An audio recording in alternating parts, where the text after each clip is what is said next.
In the federal case tied to Tyree Nichols' death, what we learned about sentencing and when defense attorneys plan to push for a new trial.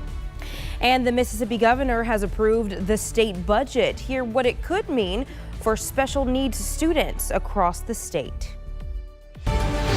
Taking action for you. Action News 5 starts now. All right, taking a live look this morning over our Action News 5 studios here in Midtown Memphis. Just a very nice start to the day. Nice clear blue skies. It is June 21st, and we thank you for continuing your morning with us here on Action News 5. I'm Sydney Gray, joined by meteorologist Sigay Galindo, who I'm very happy is here. Happy to be here. Yes, on a very hot start to this Saturday. I was going to say the first official day of summer, but that was yesterday, huh? Yeah, that was yesterday. But I tell you what, that picture, beautiful but very deceiving. We're dealing with some dangerous heat throughout the weekend. It's already 82 degrees this morning. Our low was 76. It feels like it's almost 90 degrees, 89. So that already tells you what kind of day we are in for. Temperatures around the area, upper 70s to low 80s. Corinth at 75. You're the cold spot on the board this morning, but we're all going to be baking in the heat. Notice heat advisory, a heat advisory is in place for today from 11 to 8 o'clock, and that's because some of those heat index values are going to be as high as 106 today. So take it easy if you have to be outside. Hydrate. Make sure that you don't do any strenuous outdoor activity because it is going to be dangerously hot. Here's a look at the breakdown of the day. 83 degrees by 9 o'clock. By noon, we'll already be sitting at 90, 94 by 3 o'clock. And that's only part of the story. Those temperatures are going to feel a lot hotter when you factor in the humidity. 92 by 6 o'clock. And even at 9 o'clock, we're going to be sitting at 85 degrees. We're going to talk about if we'll see any isolated showers or storms over the weekend. The details in my first alert forecast. All right, Sigay, thank you so much. Mayor Lee Harris has signed an executive order making it official Shelby County policy to limit solitary confinement to 15 days with daily 2-hour breaks outside the cell. The move builds on changes made a couple years ago, and now he's pushing to make it county law. Nelson Mandela said, "I found solitary confinement the most forbidding aspect of prison life. There is no end and no beginning. There's only one's mind, which can begin to play tricks." A spokesperson says the mayor's executive order on solitary confinement does not apply to the Shelby County Sheriff's Office or its jail facilities. It only applies to the Shelby County Penal Farm. 8:03 is your time this morning. The man accused of trying to kidnap Memphis Mayor Paul Young appeared in court earlier this week, and now his family is asking the mayor for forgiveness. 25-year-old Trenton Abston faces charges including attempted kidnapping and stalking, which could carry up to 30 years in prison. Police say Abston wanted to confront the mayor about crime. Officers found duct tape and rope in his car. He's being held on a $50,000 bond with a no contact order. He's due back in court Monday. More delays for the former Memphis police officers who were set to be sentenced last week for their federal convictions in Tyree Nichols' death. It was the first court appearance with Chief Judge Cheryl Lippman, who's now presiding over the case since Judge Mark Norris abruptly recused himself. Now, much of that hearing was spent discussing motion filings. Defense attorneys are expected to file more motions requesting additional information, and they're also expected to request a new trial. We heard from one defense attorney following that hearing. She is always prepared. She's very prepared. She's going to read every line of every motion, and she's also going to read every line of the transcripts. The information in the case is voluminous. If it was on this sidewalk, it'd probably spread out from here in boxes to across the street and back. So you got a lot of paper to read and to become familiar with, and a lot of transcripts. The former officers are all due back in federal court on July 24th for their report date at 11:30. Well, Mississippi Governor Tate Reeves is giving the green light to the state budget for the fiscal year, which begins in less than 2 weeks. He says it essentially halts the growth of government. Reeves adds in his social media posts explaining the budget decisions that it funds many of the priorities. He says one of the things he is most proud of is that the budget fully funds the wait list for the current Education Scholarship Accounts program. That's something advocates were pleased to see accomplished. Over 150 students have been waiting to participate in that program, some for years, and the funding increase should be enough to completely eliminate that waiting list. Our state's ESA program for students with special needs has been life-changing for many families, and the next step is giving more families access to that same opportunity.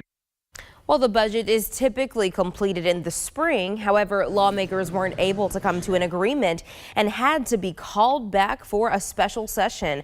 The governor approved the majority of the budget bills, but did use his veto power for some technical reasons.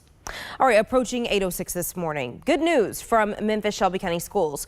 More than $619 million in scholarships were given to the class of 2025. So congrats to them. The schools leading the way, Whitehaven with $183 million, followed by Overton with $61 million. And we talked about it earlier, those triple-digit temperatures, the triple-digit heat index, I should say. Temps already here. Staying safe in the heat is so critical right now. So the top tip, stay hydrated. Limit outdoor time during peak heat. Watch for signs of heat stroke and check on vulnerable neighbors. MLGW says it won't disconnect service when the heat index is over 100 or 95 for seniors and those with medical needs. Cooling centers like the Hospitality Hub may offer relief.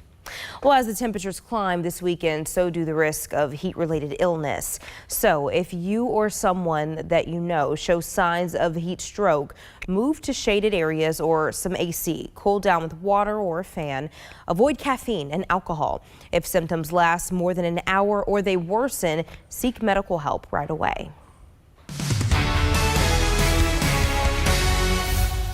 What a beautiful day we have across the Mid-South. You can see all the sunshine in place. This is a view in Oxford, but as I mentioned, that view is certainly deceiving because it is already pretty warm out there. I want to show you what it feels like, well, what it will feel like as we step through the day. By noon, many areas will be feeling more like the triple digits. Take, for instance, Memphis. 103 is what it will feel like by noon. 104, Helena, 104, Blytheville. So we have those heat advisories in place for today and actually again for tomorrow as well, as it's going to be hot for your Sunday too. Check out the numbers at 4 o'clock. 107 is what it could feel like in Memphis. I think earlier I said up to 106, correction, up to 107 in spots for today. And even by 10 o'clock when the sun is down, it could still feel like 90 degrees at 10 o'clock. So we've got a warm night ahead, a warm start to your Sunday, and more hot and humid conditions again tomorrow afternoon. 101 is what it will feel like in Memphis by noon. 101 Senatobia, 106 in Tunica, and that heat just rolls on as we go through your Sunday. So prepare. A heat advisory in place, as I talked about, from 11 to 8. Same thing again for your Sunday all across the Mid-South. So if you are headed outside today, certainly use some caution. Drink lots of water. Limit any strenuous outdoor activity. And all over the next several days, we are looking at some high heat index values. You can see forecasted temperatures in the low to mid 90s, but when you factor in the humidity, it could be feeling as hot as 108 on Sunday, 106 on Monday and Tuesday, and even hotter as we head toward the middle part of next week. Let's look at Futurecast because it gets this hot. You're wondering, where is the rain? Well, most of us won't see it for today. You can see as we go through time a spot or two here or there, but most of us are staying dry. And even as we head into tonight, things are looking pretty quiet. Now for Sunday, chances will remain low for isolated showers and storms, but there'll be a few more on the board. You can see there are a couple of pop-up showers right around 3 o'clock. We could see a few more as we head into the evening hours, but most of us are just going to remain very hot and very humid. Here's a look at that forecast today as we break it down a little bit more. 88 degrees by 11,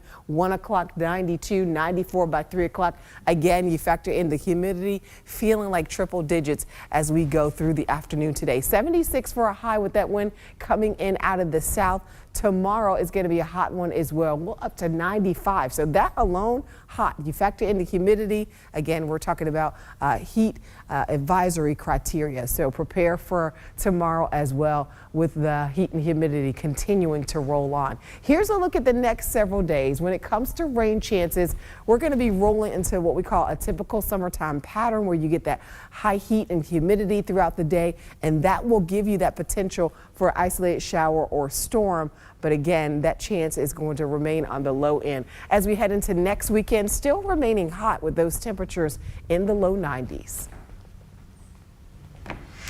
Let's talk about it. The 4th of July is just 2 weeks away. It is expected to break records for the number of travelers. So AAA predicts an already busy summer travel season and it's going to get even busier. It projects more than 72 million people will travel over 50 miles. 1.6 million Tennesseans will head out of town, an overwhelming majority opting to drive. Roads and airports will be packed as early as the weekend before the 4th.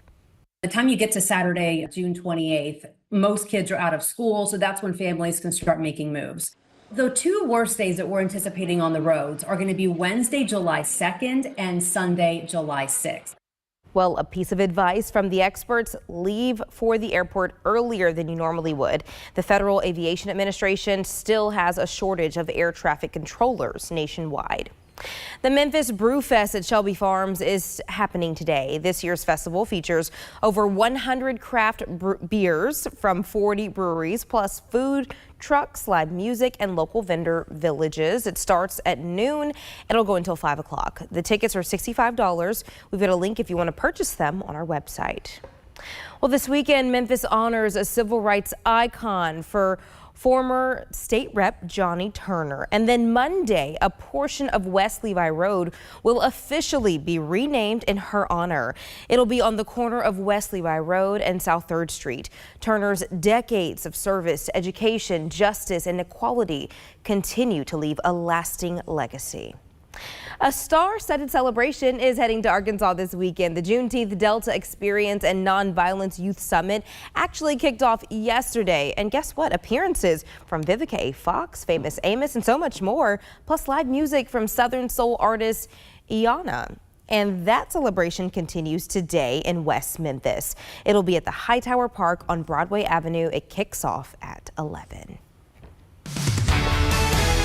So many things happening today, lots of fun, but again, we got to stay hydrated because SCA has been telling us hot out there. Yeah, and the thing is, it's going to be lasting for a while. So it's something that we're just going to have to get used to. Of course, we are in summer now, but look at this heat. It is going to be intense over the next several days. Temperatures alone are just plain old hot, but you start to factor in that humidity, and it's going to be feeling like the triple digits for several days to come. And the thing is, we're not going to get a whole lot in the way of rain for relief because those chances are going to be isolated. So it's going to be a very far and few between for those who see those showers and storms for relief. Hang in there. Yeah, stay safe out there. Thank y'all so much for joining us here on Action News 5 on our digital platforms, as we like to say.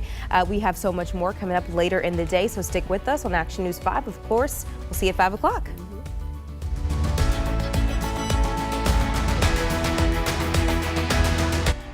Take the First Alert Weather Team wherever you go. Live radar, hour-by-hour forecasts, everything you need to help plan your day. Download the free First Alert Weather app today.